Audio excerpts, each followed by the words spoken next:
वही माता है, वही पिता है, वही बंधु है।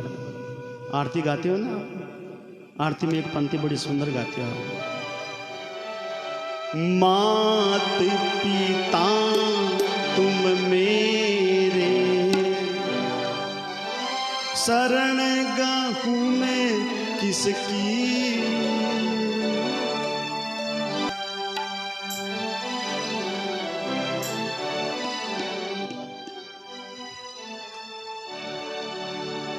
अगर मानोगे तो सही है, और नहीं मानोगे तो जीवन तो चल रहा है, चलता रहेगा।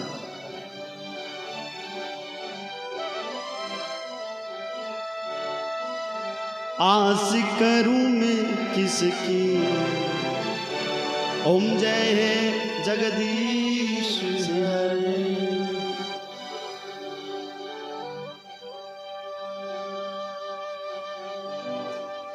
हम प्रत्येक व्यक्ति अपना कर्म करने के लिए आए हैं। कर्म करते तो हैं, लेकिन कर्म के साथ मोह बंधन, मोह फांस में हम बंध जाते हैं। हमारे शास्त्र यही कहते हैं, देखो संतान की सेवा करना हमारा धर्म है, गृहस्थी चलाना हमारा धर्म है, 8 घंटे काम करना हमारा धर्म है, आए गए की सेवा करना हमारा धर्म है।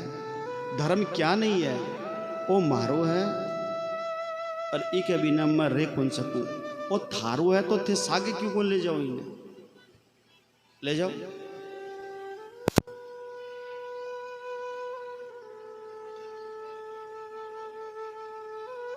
तो आज गजराज के सारे बल बेकार हैं।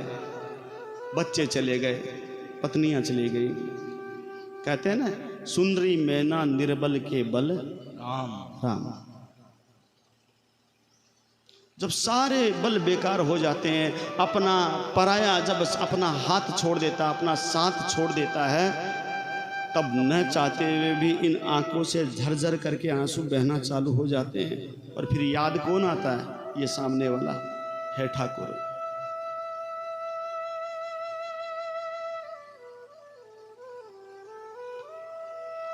आज गजराज ने सोचा कि मैं इतना समय बर्बाद कर दिया इन पत्नियों में, अपने बच्चों में, क्यों ना मैं प्रभु को याद करता तो मेरा कल्याण होता। धीरे धीरे वो जल में बैठ रहा है। देखा तो क्या देखा कि जल में एक कमल का फूल था। उस फूल को सूंड से निकाला और अपने सूंड को ऊपर कर दिया।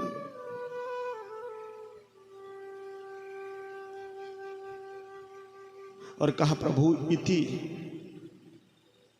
इति का मतलब मन वो कौन बेरो कि मैं जीसू या मरसू, लेकिन मेरी अंतिम प्रार्थना है, ये मेरा पुष्प है प्रभु, आप स्वीकार करो।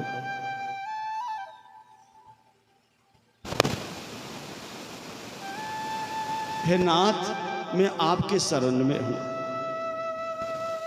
इतना ही बोला। हाथ पकड़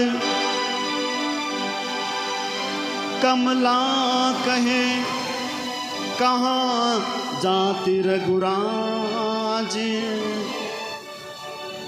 तो हाथों कमला सुनी थी सुनी गजराज। और भगवान से कहाँ रहा जाता। भगवान वहां से देखिए भोजन कर रहे थे। रुक्मिणी ने पूछा, प्रभु हड़बड़ा कर कैसे उठ गए, कहाँ जा रहे हैं? तो भगवान के मुंह से यही निकला, देवी हा, और वहां से अंतर ध्यान हो गए। पूरा नाम नहीं सुना रुक्मिणी ने, हा। और झट से गजराज के सूंड को पकड़ा तो भगवान के मुंह से निकला थी। हा तो कमला सुनी, थी सुना गजराज। और झट से सूंड पकड़े, ला आ बेटा तुम्हें बाहर निकालूं।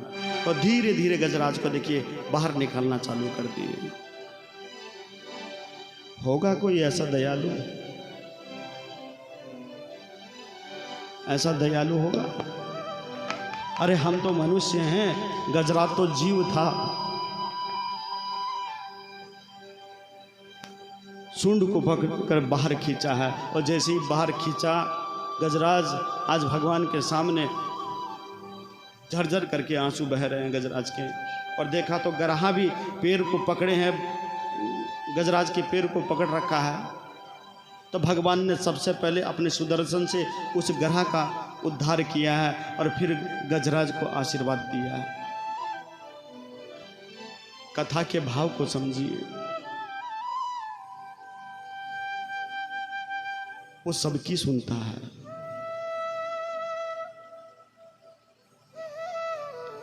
लेकिन जस आपा देवा को नहीं, देवा के जस।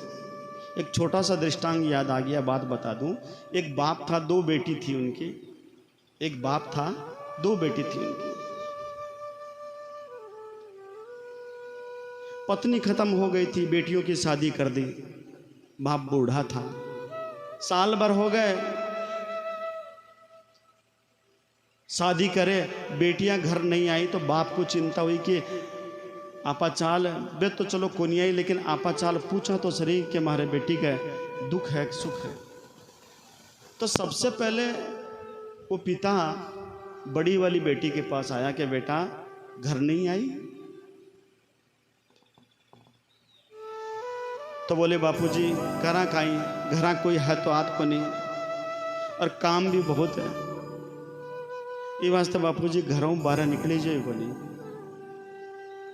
तो पिता ने कहा बेटी कोई बात नहीं है, लेकिन मैं जानने आया हूं बेटा कोई दुख तो नहीं है तुम्हें, तुम्हारे कोई दुख तो नहीं है। तो कहा पिताजी वैसे तो कुछ दुख नहीं है, कुम्हार जात से थे देखिए वो, वैसे तो कोई दुख नहीं है। लेकिन पिताजी कल रात को हमने भट्टी में बर्तन लगाए। क्या लगाए? भट्टी में बर्तन लगाए।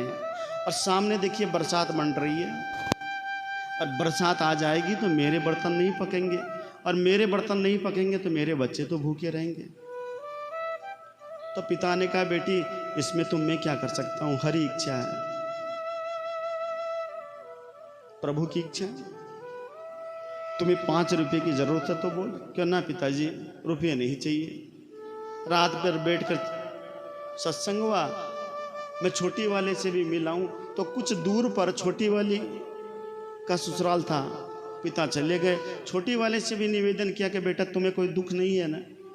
कि पिताजी कोई दुख तो नहीं है, लेकिन खेत में मैं बाजरो मूठ कुआर बायडो और बरसात को नहीं आ रही है, बरसात नहीं आ रही है।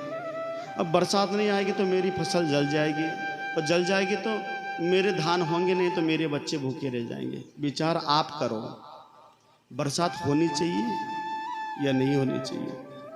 बरसात होए तो बर्तन गल जाए, और ना हो तो खेत बिगड़ जाए।